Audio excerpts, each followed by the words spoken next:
Deb, for having us all together for this. It's an awesome group of people. So my name's Catherine Graham, and for those of you who don't know me, I'm an intuitive and a healer. I also like to consider myself to be a manifesting mama.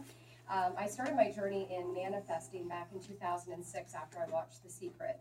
And The Secret was a real eye-opener for me, and it helped me to see that my brain actually had power to change the way my life was going.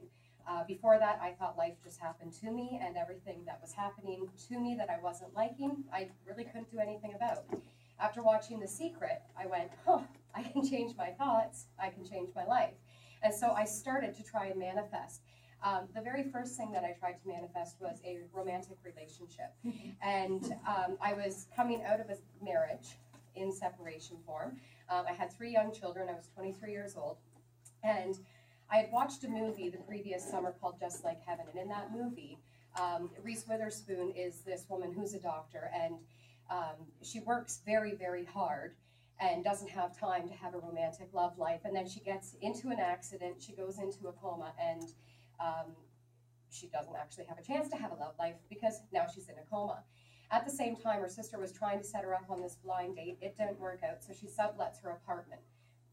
The man that she sublets the apartment to, he's kind of like in his life, but then he's able to actually feel her soul and talk to her soul. And so they have this conversation with her in her spirit while she's in the coma and him in physical form. And the two of them talk to each other and they connect with each other. And as I watched that movie, I'm like, that is what I want. I want someone I can connect with on this soul level. I want something like that.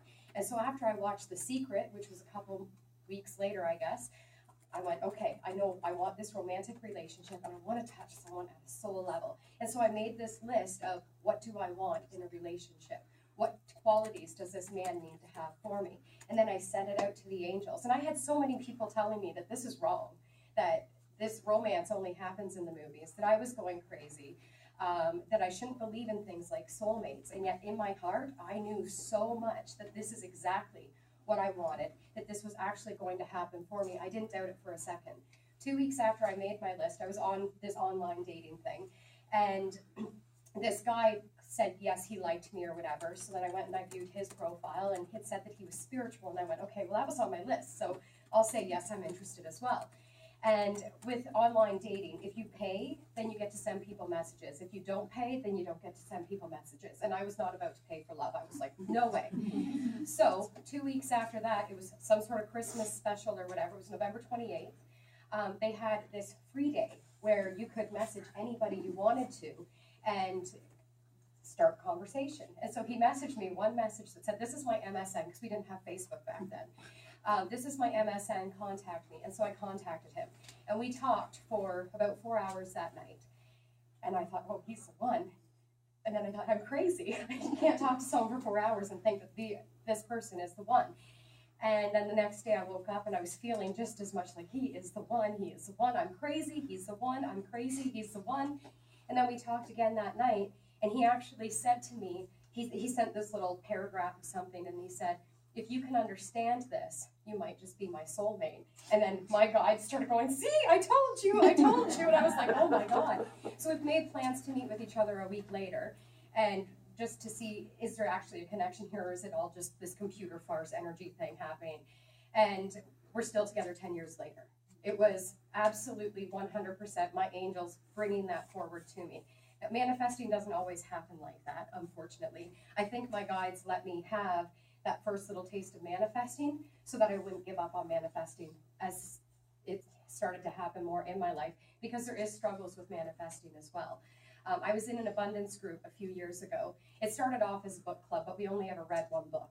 And then, and then we just chatted. So the first book that we read was called E Squared by Pam Grout. I don't know if anybody here is familiar with it. E Squared by Pam Grout. So it's a book on manifesting, and it has 9 simple experiments in it to put out into the universe so that you can try and bring something into your life. And the simple experiments, you're supposed to give them 72 hours, and then they're supposed to manifest themselves for you. So this soulmate that I was talking about, you know, in relationships, how after you're with each other for a while, romance starts to kind of dwindle away and you're just comfortable with each other. And so I put out into the universe for my 72-hour experiment that I wanted him to go and buy me flowers. 72 hours came and went. He did not pick up on one of my subliminal messages that I was giving him, any of my stares that I was like, go to the store and buy me flowers. He didn't pick up on it at all. So the 72 hours came and went. I didn't get my flowers, and I kind of sat there, you know, everything's fine. So I finally said to him, you know, I put out to the universe that you were going to buy me flowers, and you didn't. And he said, well, you can't manipulate people to buy you things that you want. And I said, yeah, okay, you're right. So then I said to the universe, okay, just bring me flowers. In whatever way they need to come, just bring me flowers. And so a few days later, I was walking with my son to the store, and he was in one of those umbrella strollers that don't actually have a basket underneath. So anything that I bought at the store, I had to carry home. And we were just going to get milk. And then when we were in the checkout, the store manager came on and said, attention, Sobeys shoppers, all of our fall planters are now free.